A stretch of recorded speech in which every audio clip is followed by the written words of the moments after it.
बिस्मिल्लाहिर्रहमानिर्रहीम। अस्सलाम वालेकुम नादरीन, आप यूट्यूब चैनल देख रहे हैं। मैं इमरान खान हूँ। नादरीन, इमरान खान साहब के बेटों का इंटरव्यू चला स्काई न्यूज़ पे और पीसीबी ने यानी पाकिस्तान क्रिकेट बोर्ड ने, जिसके सरबराह हैं मोहसिन नकवी, उन्होंने अपने लिए इज़्ज़त बेइज़्ज़ती का मसला बना लिया। बल्कि उन्होंने ये वार्निंग दे दी कि अगर ये इंटरव्यू चलाया गया, यानी मुख्तलिफ खबरें छप रही हैं, क्रिक इन्फो ने इसको रिपोर्ट किया और बहुत सारा इंटरनेशनल मीडिया इसको रिपोर्ट कर रहा है। रिपोर्ट उन्होंने ये किया कि ये धमकी बाकायदा लगाई गई पीसीबी की जानिब से कि अगर ये इंटरव्यू चलाया गया स्काई न्यूज़ के ऊपर तो फिर लंच टाइम के बाद हम अपनी टीम को नहीं भेजेंगे, क्योंकि लंच टाइम में ये इंटरव्यू चलना था। पहले ऐसा लगा कि शायद इंटरव्यू नहीं चलेगा, दबाव बहुत आ गया, लेकिन उसके बाद फिर स्काई न्यूज़ ने ये इंटरव्यू चला दिया और फिर पाकिस्तानी टीम दोबारा ग्राउंड में भी आई और आकर उन्होंने क्रिकेट भी खेली। यानी ऐसी धमकी लगाते क्यों हो और वजह क्या है? यानी इतने ये नालायक हैं, इन्हें समझ ही नहीं आती कि मीडिया को हैंडल कैसे करना है। यानी पाकिस्तान के मीडिया का तो बेड़ा गर्क इन्होंने कर दिया, उसकी क्रेडिबिलिटी भी ख़त्म कर दी। पाकिस्तानी मानते ही नहीं है मीडिया की बात को, और अब लोग मीडिया को मसीहा नहीं समझते। माजी में हर कोई धमकी देता था मीडिया को बुलाओ, या वो कहते थे हम कोर्ट में जाएंगे, अदालत में जाएंगे तुम्हें लेकर। अदालतें भी फारिग कर दी, मीडिया भी फारिग कर दिया, तो उम्मीद ही फारिग कर दी। जब आप उम्मीद फारिग कर देते हैं तो मुल्क चलता ही नहीं है। भाई पीसीबी का काम है क्रिकेट में अपने प्लेयर्स को बेहतर करना, वहाँ पे बेड़ा गर्क कर दिया पकड़ के, और उधर धमकियां लगा रहे हैं जनाब टीम को नहीं भेजेंगे। उन्होंने इंटरव्यू दे दिया और इंटरव्यू जितना वायरल होना था उससे कई गुना ज़्यादा वायरल हो गया। इमरान खान साहब के बेटों ने इन खदशात का इजहार किया कि जेल में कैद उनके वालिद के लिए हालात साजगार नहीं है, बल्कि उन्होंने कहा कि यह खुल्लम खुल्ला मामला है और इमरान खान साहब को कत्ल किया जा सकता है। इनके वालिद को जिन हालात में जेल में रखा गया है वो इंतहाई शर्मनाक हैं। इंटरव्यू जो किया वो बरतानिया के साबिक क्रिकेट कैप्टन ने किया, और सलमान और कासिम दोनों इमरान खान साहब के बेटे हैं। कासिम ने इंटरव्यू में बताया कि उनके वालिद को पीने के लिए गंदा पानी दिया जाता है, जबकि खाने का मेयार भी इंतहाई ख़राब है। उन्होंने दावा किया कि इमरान खान को अपने ज़ाती मुआलिज तक रसाई नहीं है। उनके वालिद को उस कोठरी में रखा गया है जिसमें सजाए मौत के कैदियों को रखा जाता है। इन छोटी छोटी कोठरियों में मुश्किल से दिन की रोशनी आती है और अक्सर बिजली भी काट दी जाती है। अब ये अक़वाम मुत्तहिदा भी इस बारे में बात करता रहता है, आलमी मीडिया भी इस बारे में बात करता रहता है। एक के बाद एक जो क्रिकेट के कैप्टन्स हैं वो अपनी अब वीडियोस भी बनाना शुरू हो गए हैं। यानी वीडियो बयानात भी आ रहे हैं, चाहे वो इंडिया है, ऑस्ट्रेलिया है, बरतानिया है, दुनिया भर के ममालिक के जो बड़े बड़े क्रिकेट के लेजेंड्स हैं वो अब वीडियोस बना रहे हैं बाकायदा। और स्काई न्यूज़ पे चलने वाला ये जो इंटरव्यू है ये बहुत बड़े पैमाने पर वायरल हो गया।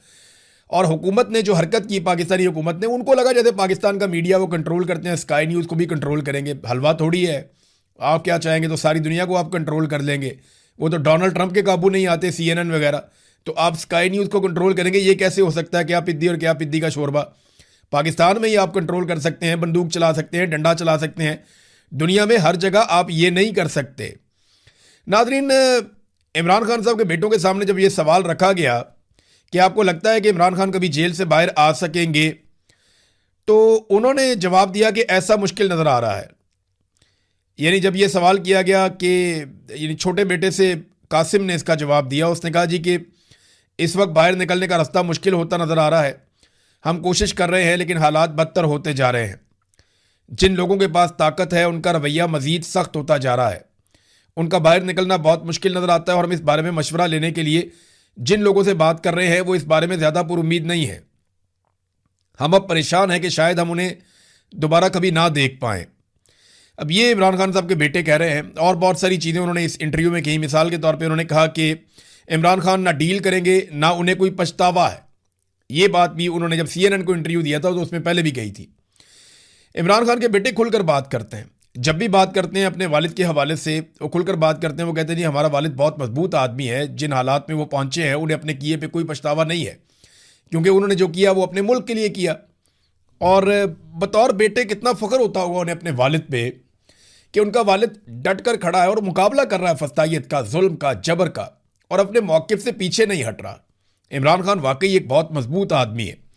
यहाँ पे जो इमरान खान के बेटों ने कुछ बातें और कहीं वो भी मैं आपके सामने रख देता हूँ। कासिम खान ने कहा कि अब वाकई महसूस होता है कि ये एक ऐसा लम्हा है जिस पर हमें फ़ौरन एक्शन लेने और इससे फ़ायदा उठाने की ज़रूरत है, क्योंकि वो अब किसी हिकमत अमली या मनसूबाबंदी के तहत काम नहीं कर रहे। वो जो कुछ कर रहे हैं वो बिल्कुल वाज़ेह है, यानी वो खुल्लम खुल्ला उन्हें जान से मारने की कोशिश कर रहे हैं। वो बस उन्हें ज़्यादा से ज़्यादा अरसे तक वहां जेल में रखना चाहते हैं और उनकी आवाज़ को दबाना चाहते हैं। फिर इसके ऊपर जो है वो अलग अलग तरह के लोगों के अलग अलग तरह के कमेंट्स आ रहे हैं, लेकिन पीसीबी की बहुत बेइज्जती हो गई। 4 तरह की बड़ी चीज़ें हुई हैं आलमी सतह पे इमरान खान साहब के हवाले से हाल ही में। इसमें सबसे पहले तो ये बैनुल-अक़वामी जो क्रिकेट बरादरी है, उनके कप्तानों ने एक मुहिम चलाई, बड़ी तगड़ी मुहिम चलाई। 21 लेजेंड्स हैं जिन्होंने इमरान खान के लिए आवाज़ उठाई, अब वो वीडियोज़ भी बना रहे हैं। फिर ये लॉर्ड्स के मैदान में जो तारीखी इंटरव्यू है, ये पूरी दुनिया में बहुत अहमियत रखता है। पीसीबी को इस बात का आइडिया था, तो बजाय पीसीबी चुप रहता, उन्होंने रोला डाल के इसको और ज़्यादा वायरल करवा दिया है। तीसरी चीज़ जो है वो इंसानी हकूक़ की तंजीमों और अक़वाम मुत्तहिदा का मौक़िफ़ जो है वो बड़े शानदार तरीके से अब सामने आ रहा है। अक़वाम मुत्तहिदा का जो वर्किंग ग्रुप है, उनके माहिरीन के पैनल ने इमरान खान की कैद को गैर कानूनी करार दिया था और उनकी फौरी रिहाई की सिफारिश भी की थी। एमनेस्टी इंटरनेशनल ने और दीगर बैनुल-अक़वामी इदारों ने भी इस पर आवाज़ उठाई है। फिर बैनुल-अक़वामी बरादरी और सियासी असरात भी लगातार इसके पड़ रहे हैं। इमरान खान साहब की कैद के अमेरिका और बरतानिया के पार्लियामेंटेरियंस बार बार आवाज़ उठा चुके हैं, यूरोपीय पार्लियामेंटेरियंस बार बार आवाज़ उठा चुके हैं। हुकूमती सेंसरशिप के खिलाफ भी बातचीत की जा रही है। देखिए, मैं आपको पहले भी कह चुका हूँ कि इमरान खान बाहर कैसे आएंगे। सादा फार्मूला है, 3 में से जब भी 2 चीज़ें होंगी इमरान खान बाहर आ जाएंगे। 3 किस्म के दबाव हो सकते हैं मिलिट्री एस्टेब्लिशमेंट के ऊपर। जब भी उन तीनों में से 2 दबाव इकट्ठे हो जाएंगे तो मिलिट्री एस्टेब्लिशमेंट की ऐसी तैसी हो जाएगी, इमरान खान को छोड़ना पड़ेगा। एक दबाव है बैरूनी दबाव, कि आलमी सतह पे एक ऐसा दबाव है पाकिस्तान की मिलिट्री एस्टेब्लिशमेंट पे कि उन्हें पीछे हटना पड़े अपनी जिद और अना से, या अपने मफादात से समझौता करना पड़े, इमरान खान को छोड़ना पड़े। आलमी दबाव। दूसरा दबाव है अवामी दबाव, कि या तो अवाम बहुत बड़े पैमाने पर निकल आए, पाकिस्तान में हर तरफ से लोग निकल आए और वो नाक में दम कर दें, ये दूसरा दबाव है। और तीसरा दबाव है माशी दबाव, कि मईशत का पहिया चल ही नहीं रहा, लोगों ने जिद पकड़ लिया कि इमरान खान के बगैर हमने मुल्क नहीं चलने देना। वजह यह है, लोगों को एतमाद ही नहीं है। एक जाली सरकार बैठी हुई है, अदलिया कंट्रोल्ड है, मीडिया कंट्रोल्ड है, कोई किसी का माल खा जाए बचाने वाला कोई नहीं है, सारे इदारे कंप्रोमाइज्ड हैं, अमनो अमान की सूरत हाल बदतरीन है और सियासी इस्तेहकाम है नहीं। इन चीज़ों के साथ जो है वो मईशत तो तबाह होनी थी और वो हो गई है। तो एक दबाव इस वक्त मौजूद है, वो है माशी दबाव। इस हुकूमत को हर साल $20 अरब के आसपास पैसा चाहिए सिस्टम को सिर्फ घसीटने के लिए। कम से कम इतना पैसा इनको चाहिए। अब ये इतना पैसा कैसे इकट्ठा कर सकते हैं, सवाल ही पैदा नहीं होता। $50 अरब अगले 2-3 साल के अंदर इनको चाहिए, जिसको ये सिस्टम चलाने के लिए इस्तेमाल करें। इतना पैसा लाएंगे कहां से, कौन देगा इन्हें इतना पैसा? ये कमा तो सकते नहीं है, वापस कैसे करेंगे, ये भी बड़ा सवाल है। तो माशी दबाव इनके ऊपर मौजूद है। बाकी 2 तरह के दबाव में से कोई एक भी आ गया तो इमरान खान साहब बाहर आ सकते हैं, यानी बैरूनी दबाव बहुत ज्यादा आ जाएगा। यानी अमेरिका से और सऊदी अरब से भी ये कहा जाए कि यार बहुत हो गई है, इमरान खान को छोड़ो, तुम लोगों ने तमाशा लगाया हुआ है तुम लोगों ने। तो अगर ये चीज़ होगी तो इनको छोड़ना पड़ेगा, क्योंकि अमेरिका से आने वाले किसी भी हुक्म को हमारे जो मिलिट्री एस्टेब्लिशमेंट के लोग हैं या जर्नैल हैं, वो सबसे अव्वलीन हुक्म समझते हैं। मैंने आपको कहा था ना कि जो हमारी अस्करी क़यादत होती है उसका जो दुनियावी किबला है वो पेंटागन है, वो कहीं और नहीं है। तो पेंटागन से जो ऑर्डर आता है उसके ऊपर अमल दरामद करते हैं, फौरी तौर पे करते हैं, चाहे पेंटागन से बरास्ता सऊदी अरब आ जाए, चाहे बराह रास्त आ जाए, या अवाम निकल आए बहुत बड़े पैमाने पे। इन दोनों में से कोई एक चीज भी हो जाएगी ना, तो माशी दबाव के साथ जब भी ये दबाव मिलेगा, चाहे अवामी दबाव मिले चाहे बैरूनी दबाव मिले, तो इमरान खान साहब को मिलिट्री एस्टेब्लिशमेंट को छोड़ना पड़ेगा। अवामी दबाव के लिए सुहेल अफरीदी साहब काम कर रहे हैं। उन्होंने एक वार्निंग जारी की है, मैं ये खबर आपको पढ़ के सुना देता हूं। उन्होंने कहा 27 सितंबर को इतनी तैयारी के साथ आ रहे हैं कि आप सोच भी नहीं सकते, ये शहरियार अफरीदी ने कहा है। अब वो क्या देख रहे हैं, देखिए ग्राउंड के ऊपर तो नजर आ रहा है, लोग बहुत ज्यादा चार्ज में, लोग बहुत ज्यादा गुस्से में। जो कुछ इमरान खान के साथ आसिम मुनीर साहब ने और उनके साथियों ने किया, उसके बाद लोग बहुत नाराज हैं, लोग गुस्से में हैं, तकलीफ में हैं, और वो अपने सबसे मकबूल लीडर को अपने बीच में देखना चाहते हैं। अब ये गुस्सा बढ़ता चला जा रहा है। ग्राउंड पे सुहेल अफरीदी को नजर भी आ रहा है, जहां जाते हैं लोग कहते हैं चलो चलो डी चौक चलो। अब सुहेल अफरीदी की और उनके साथियों की एफर्ट के ऊपर आप उंगली उठा सकते हैं। आप ये कह सकते हैं कि जो एफर्ट दरकार है ये वो एफर्ट नहीं कर रहे, प्रैक्टिकली जो चीजें करने वाली हैं ये वो नहीं कर रही है, इनका उतना तजुर्बा नहीं है, इनको उतनी समझ नहीं है, ये नए लोग हैं, इन्हें बहुत मुश्किल काम दे दिया गया है। लेकिन क्या ये उसके लिए ट्रेंड है या जानबूझ के नहीं कर पा रहे? क्योंकि देखिए स्ट्रीट मूवमेंट का अभी तक, जिसको ये स्ट्रीट मूवमेंट कह रहे हैं, वो तो सिर्फ लोगों को मोटिवेट करने वाली चीज है, चैनलाइज करने वाली चीज है। लोगों को हौसला देने वाली चीज है। लेकिन जो स्ट्रीट मूवमेंट गली मोहल्लों में एक एक घर में जाके एक एक नौजवान से मिलके जो आप सबकी ड्यूटियां लगाते हैं, एक ऑर्गेनाइज्ड एफर्ट होती है, वो अभी तक हमें दिखाई नहीं दी। फिर इसके लिए इनको बहुत पैसा चाहिए, 50-60 करोड़ में नहीं होगा। इसके लिए बहुत पैसा चाहिए कि पाकिस्तान तहरीक इंसाफ उतना पैसा भी इकट्ठा कर लेगी। वैसे इनके लिए मसला होना नहीं चाहिए। पाकिस्तान तहरीक इंसाफ को तो आम आदमी बहुत फंड देता है, इमरान खान साहब पे बहुत भरोसा है पाकिस्तानियों को, और वो इमरान खान साहब की आज़ादी के लिए चलने वाली तहरीक को फंड ज़रूर करेंगे। तो अब ये सुहेल अफरीदी ने कहा जी कि जब हम 20 लाख लोग लेकर आएंगे ना तो कोई हमारे ऊपर तशद्दुद नहीं कर पाएगा, और ये बात सच है। अगर वाकई में सुहेल अफरीदी ने 20 लाख बंदा निकाल दिया ना तो आप 1000 आसिम मुनीर भी ले आएंगे ना तो तशद्दुद नहीं कर पाएंगे।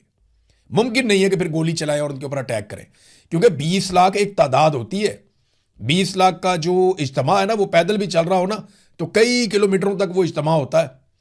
कितना बड़ा इज्तिमा होता है, पूरा शहर उससे भर जाता है। अगर इतनी बड़ी तादाद में ये लोग लेकर आ गए तो फिर तो कहानी खत्म। और पाकिस्तानियों के पास ये मौका है, 27 सितंबर अभी बड़ी दूर है। देखिए, इस बात को ना देखें कि सुहेल अफरीदी का कितना तजुर्बा है, किसकी नीयत कैसी है, कौन जाएगा नहीं जाएगा। अगर सारा पाकिस्तान निकला है तो यार एक दफा जान छुड़ाओ भाई, निकलो सारे, एक दफा जोर लगाओ, और जोर लगाओ, इनको निकालो यहां से। और पाकिस्तान के अंदर जो है वो हकीकी जमहूरियत लेकर आओ, ऐसी जमहूरियत लेकर आओ जिसमें इंसानों को आज़ादी मिले, इंसानी हुकूक हो, आज़ादी इज़हार राय हो, जिसके अंदर कानून की हुक्मरानी हो, कानून सबके लिए एक जैसा हो, मसावात हो। कोई ऐसी चीज़ पाकिस्तान में लेकर आओ।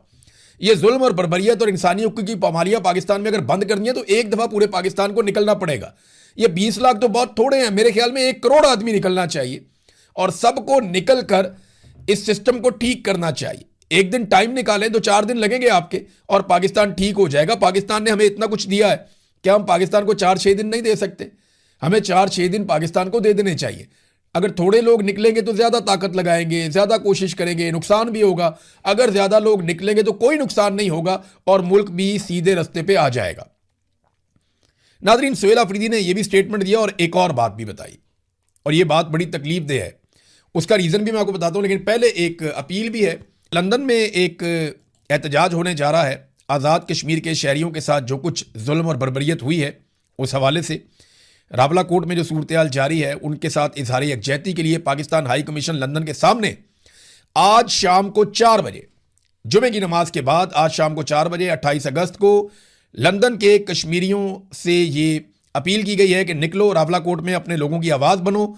और ये एक एहतजाजी तहरीक की शक्ल इख्तियार कर चुका है और ये एमरजेंसी प्रोटेस्ट कॉल किया गया है, जबकि जवाब तलब किया गया इसहाक डार से जो डिप्टी प्राइम मिनिस्टर है पाकिस्तान का। ये सुहेल अफरीदी का दूसरा स्टेटमेंट आप देखें। वो कहते हैं हमारी पुलिस बगावत पर उतर आई है क्योंकि उनको पता लग गया है कि वो क्यों मर रहे हैं, किसके लिए मर रहे हैं, किस पॉलिसी के तहत मर रहे हैं। इस पॉलिसी के तहत जो खैबर पख्तूनख्वा में इंप्लीमेंट की गई है इसका कोई फ़ायदा नहीं है। पाकिस्तान को तबाह होता देख रहा हूँ, ये वज़ीर आला खैबर पख्तूनख्वा कह रहा है। मैं आपको ये बल्कि सुना देता हूँ कि खैबर पख्तूनख्वा के वज़ीर आला ने क्या कहा, ताकि आपको समझ आए कि वहाँ हो क्या रहा है। ये सुने आप। हमारे पुलिस वाले बगावत करने पर उतर आए हैं क्योंकि उनको भी पता लग गया है कि हम किसके लिए मर रहे हैं, क्यों मर रहे हैं, क्यों, किस पॉलिसी के तहत मर रहे हैं। उस पॉलिसी के तहत जो 22 साल से खैबर पख्तूनख्वा पे इंप्लीमेंट है और उसका कोई फायदा ही नहीं है। जिन्होंने इदारों को, तमाम इदारों को यरगमाल बनाया हुआ है, जिन्होंने पार्लियामेंट को यरगमाल बनाया हुआ है, जिन्होंने जमहूरियत को यरगमाल बनाया हुआ है, अगर उन्होंने होश के नाखून नहीं लिए तो पाकिस्तान तबाही की तरफ जा रहा है। और मैं देख रहा हूं कि पाकिस्तान तबाह हो रहा है। ये पॉलिसीज, ये रवैया, ये बंद कमरों के फैसले, ये मेरे पाकिस्तान को खा रहे हैं। अब ये वज़ीर आला चिल्ला चिल्ला कर कह रहा है जो तबाही आ रही है। और अभी ये हालात क्यों खराब हुए मैं बताता हूं। लकी मरवत में एहतजाजम करम पुल को बंद कर दिया गया है। पुलिस एहलकार और अमन कमेटी के रुकन समीउल्लाह के पेशावर से मुबैना अगवा के खिलाफ ये एहतजाज अब शुरू किया गया है। पुलिस एहलकार समीउल्लाह, अब ये जो पुलिस एहतजाज कर रही थी वहाँ जो अमन कमेटी के रुकन है समीउल्लाह, उन्हें अगवा कर दिया गया। आपको पता है कौन अगवा करता है? जबरी तौर पे गुमशुदा किया गया जो पुलिस एहलकार एहतजाज कर रहे थे फौज की मुदाखलत के खिलाफ या मिलिट्री ऑपरेशन के खिलाफ, या वो जो लोग कह रहे थे कि जनाब यहाँ पे दहशतगर्द आते हैं तो उन्हें सहूलतकारी दी जाती है फौजी अफसरान की जानिब से, और वो ये कह रहे थे कि उनके पास इनके सबूत और वीडियोज भी मौजूद हैं। अब समीउल्लाह साहब जो हैं इनका ताल्लुक पुलिस से, और ये लोग एहतजाज कर रहे हैं कि फौज की वजह से दहशतगर्दी हो रही है, जबकि फौज कहती है हमने दहशतगर्दी खत्म करनी है, हमें ऑपरेशन करने दो। वो कहते हैं जी आप ऑपरेशन नहीं करने आ रहे, आप मादनियात लेने आ रहे हैं। वहां पे ये फड्डा पड़ा हुआ है। अब समीउल्लाह साहब को जबरी तौर पे लापता कर दिया गया है और उनका कोई पता नहीं चल रहा। उसके बाद कुछ धमकियां सामने आई, मैं आपके सामने रख देता हूं। लकी मरवत की सारी पुलिस लकी लाइन में पहुंच चुकी है और ये सादा कपड़ों में पुलिस वाले हैं, इनके पास इनके हथियार हैं। तमाम दफातर बशमूल लकी मरवत की जो कचहरी है, लकी मरवत की जो जेल है और जजेस की जो जजेस के गनर्स हैं, जो DHQ के ऊपर सिक्योरिटी है या इलेक्शन कमीशन और खजाना गार्ड से पुलिस सिक्योरिटी फौरी तौर पर वापस लेने का उन्होंने ऐलान किया और तमाम एहलकारों ने ड्यूटी छोड़कर अपने अमन कमेटी के मेंबर के अगवा के खिलाफ एहतजाज में शिरकत की है। यानी अब जितने वहां पे लोगों को सिक्योरिटी मिली हुई थी वो सिक्योरिटी भी पुलिस ने वापस ले ली और वो सारे पुलिस वाले इकट्ठे होकर जो लकी मरवत में इनका पुलिस लाइन है वहां पे इकट्ठे होकर एहतजाज कर रहे हैं। उन्होंने मुतालबात किए हैं कि फौरी तौर पे हमारे बंदे को बाजियाब किया जाए। अब लकी कचहरी, लकी जेल, जजेस के गनर्स, DHQ, इलेक्शन कमीशन, खजाना गार्ड से पुलिस फौरी तौर पे वापस लेने का उन्होंने ऐलान कर दिया, नंबर 1। नंबर 2, तमाम लोग कान खोलकर सुन लें, अगर हमारे कमेटी के मेंबर को कुछ भी हो गया तो हम जिले के तमाम दफ्तरों को आग लगा देंगे। ये कौन कह रहा है? ये पुलिस कह रही है। वो कह रहे हैं जनाब आप हमारा बंदा अगवा नहीं कर सकते। अगवा कौन करता है हम सब जानते हैं, मिलिट्री एस्टेब्लिशमेंट अगवा करती है, एजेंसियां अगवा करती हैं। अब उन्होंने पुलिस को अगवा कर लिया कि तुम हमारे खिलाफ एहतजाज करते हो। पिछली मरतबा भी जब 2024 में एहतजाज हुआ था तो कुछ पुलिस वालों को जबरी तौर पे लापता किया गया था, टॉर्चर किया गया था, कुछ की नौकरियां खा गए, कुछ को ट्रांसफर पोस्टिंग कर दिया तो मामला संभाल लिया था। अब यह मामला बहुत बिगड़ गया है और पुलिस बगावत पे उतर आई है। मुझे अच्छी तरह याद है एक दिन एक मेजर जनरल ने मुझे कहा था कि हमारे गंदे कपड़े पुलिस धोती है, हम पुलिस के बगैर नहीं चल सकते, अगर पुलिस हमारे साथ कोऑपरेट ना करे तो हम किसी एक जिले में भी काम नहीं कर सकते। अब लकी मरवत और बन्नू की सूरत हाल आपके सामने है और यह बहुत बड़ा चैलेंज है पाकिस्तान की मिलिट्री एस्टेब्लिशमेंट के लिए। अच्छा देखिए इनकी तवज्जो किन चीज़ों पे, किन कामों पे। अब अचानक सारे मिलकर फजलुर रहमान के ऊपर पिल पड़े हैं, यानी फजलुर रहमान के ऊपर तनकीद शुरू करवा दी है। एक ही जैसा स्क्रीनशॉट जितने भी फौज के साथ या अस्करी लोगों के साथ जुड़े हुए जितने भी जर्नलिस्ट हैं, यानी अस्करी जर्नलिस्ट कह लें उन्हें या अस्करी सहाफ़ी कह लें उन्हें, जो फौज को कवर करते हैं या फौज के बहुत करीब रहना चाहते हैं, जो फौज के लिए ही काम करते हैं हर दौर में, वो तकरीबन कुछ 17-18 सहाफ़ियों को एक ही क्लिप भिजवा दिया गया। यानी इनके अपने डिजिटल चैनल भी है ना, वहां से एक ही क्लिप उठा के 17-18 सहाफ़ियों को भिजवा दिया गया और 17-18 सहाफ़ियों ने एक ही तरह के ट्वीट कर दिया। आप अंदाजा करें कि फजलुर रहमान को गंदा करना जी। फजलुर रहमान जो है उसने कोई हैबतुल्लाह से कोई वादा किया हुआ है जो अफगानिस्तान का सरबराह है और उसके साथ मिलकर वो पाकिस्तान के खिलाफ कोई साजिश कर रहा है, वो कोई अफगानिस्तान का वफादार है। और भाई फजलुर रहमान का अपना एक मौक़िफ़ है, वो हमेशा से अपना मौक़िफ़ देता आ रहा है। फजलुर रहमान से 100 हमारे सियासी इख्तलाफात हो सकते हैं कि फजलुर रहमान साहब हमेशा अपनी सियासत के अंदर एक गुंजाइश रखते हैं, एस्टेब्लिशमेंट के साथ भी, बाकी जमातों के साथ भी वो मिलजुल कर चलने के आदी हैं। वो खुद स्टेटस को का हिस्सा है, वो स्टेटस को के खिलाफ नहीं हो सकते। उन्हें अपने बच्चों को, भाइयों को, सबको उन्हें इक़्तिदार में रखना होता है। ये उनके प्रॉब्लम हैं। लेकिन पाकिस्तान का गद्दार तो ना कहें फजलुर रहमान को। फजलुर रहमान को भी पाकिस्तान का गद्दार करार दे दिया और मिलिट्री एस्टेब्लिशमेंट ने अपने जितने भी अस्करी जर्नलिस्ट हैं उन सारों को एक साथ फजलुर रहमान के ऊपर छोड़ दिया है। नाजरीन, कर्नल क्या करेगा, इस हवाले से खुफिया वीडियो सामने आ गई। जब कर्नल और उसकी बीवी ने यूनिवर्सिटी के अंदर जाकर उछल कूद की, पहले उसकी मुबैना बीवी जो है वो वहां पे मारकुटाई करती रही, डंडे छीन के पुलिस से मारती रही, लातें मारती रही, बैरियर गिराती रही, बदतमीजी करती रही, धमकियां देती रही, स्टूडेंट्स को हरासा करती रही। और उसके बाद कर्नल आया, कर्नल ने तो हद कर दी। पहले जो साथ अपने डंडा लेके आया था उससे मारता रहा, उसके बाद धक्के देता रहा, फिर पिस्टल सीने पे लगाता रहा, फिर उसके बाद उसने गोलियां भी चला दी। वो तो शुक्र है किसी को लग नहीं गई। तो वो जो कर्नल ने और उसकी बीवी ने जो तमाशा लगाया यूनिवर्सिटी में, उसके बाद एक पुलिस वाला जो है, ये SSP ऑपरेशन है, ये जो SSP ऑपरेशन है ना वहां का, सरहद यूनिवर्सिटी के वाकये के ऊपर जब ये सहाफ़ियों के साथ ऑफ द रिकॉर्ड बात कर रहा था तो किसी ने खुफिया कैमरे के जरिए से उसकी बातचीत रिकॉर्ड कर ली।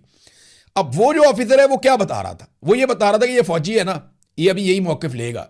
ये कहेगा जी मेरी बीवी की इज्जत खतरे में थी और जनाब मैं गैरत में आ गया था, उसके कपड़े फाड़ दिए थे, उसको धक्के मारे गए थे। ये इस किस्म की बातें फौजी करेगा, लेकिन हकायक सबको पता है, हम हर चीज़ जानते हैं। ये बात SSP ऑपरेशन कर रहा था। और बाद में सारे टाउटों ने मिलिट्री एस्टेब्लिशमेंट से जुड़े हुए जो बड़े बड़े टाउट हैं जिन्हें तमगे शमगे भी दिए जाते हैं, उन सारों ने यही वाला बयानिया अपनाया जो ये पहले से जानता था SSP ऑपरेशन की। यही कहेगा जी मेरी बीवी की जान खतरे में थी, ये हो गया, वो हो गया, फलां हो गया, ढमका हो गया। तो ये सारा कुछ उसी तरह हुआ। कर्नल की बीवी को और कर्नल को बचाने के लिए वही कुछ किया गया। जो पहले से पता था कि ये किया जाएगा, लेकिन अल्लाह की लाठी बड़ी बेआवाज है, हर चीज अब क्लियर हो चुकी है। अगर इन तलबा को निशान इबरत बनाने की कोशिश की गई तो याद रखना तलबा तुम्हें निशान इबरत बनाएंगे और वो दिन ज्यादा दूर नहीं है। नादरीन, एक खबर है, उसकी तस्दीक हो जाए तो बेहतर है। इस्लामाबाद में जो जर्नलिस्ट हैं, मेरी उनसे बात हुई है, मैंने कहा जी आप चेक करें, हम कोशिश करेंगे 24-48 घंटे के अंदर इसकी खोज लगाएं, क्योंकि नर्सरी में जब आग लगी तो उसमें 15 बच्चे नहीं चले, 15 बच्चों की सिर्फ शनाख्त हो सकी है, और नर्सरी में उस वक्त 40 से 50 बच्चे मौजूद थे, वो सारे बच्चे जिंदा नहीं रहे। ये वालिदैन जो मुतासिर हुए उनकी तादाद ज्यादा है। हुकूमत ने 14 बता के गलत कहा है। ये रुकन कायमा कमेटी बराए सेहत कौमी असम्बली में जो हैं डॉक्टर शाजिया सोबिया, उन्होंने ये इंकशाफ किया है। अब अगर ये बात ठीक है, इसकी तस्दीक हो जाएगी अगले 24 घंटों में, 48 घंटों में इसकी हम खोज लगाएंगे, पता करवाएंगे। मैंने तो 4 दोस्तों से गुजारिश की है, तो पता चलेगा तो आपके साथ हम शेयर करेंगे। वैसे अगर ये ऐसा है तो ये बहुत बड़ा सानिया है। इसके ऊपर तो मुस्तफा कमाल का इस्तीफा तो बनता है, सेक्टर कमांडर का जो दोस्त अस्पताल पे काबिज है उसका भी इस्तीफा बनता है, उसको भी हटाना चाहिए। अब तक के लिए इतना ही, अपना ख्याल रखिएगा, अपने चैनल का भी। अल्लाह हाफिज़।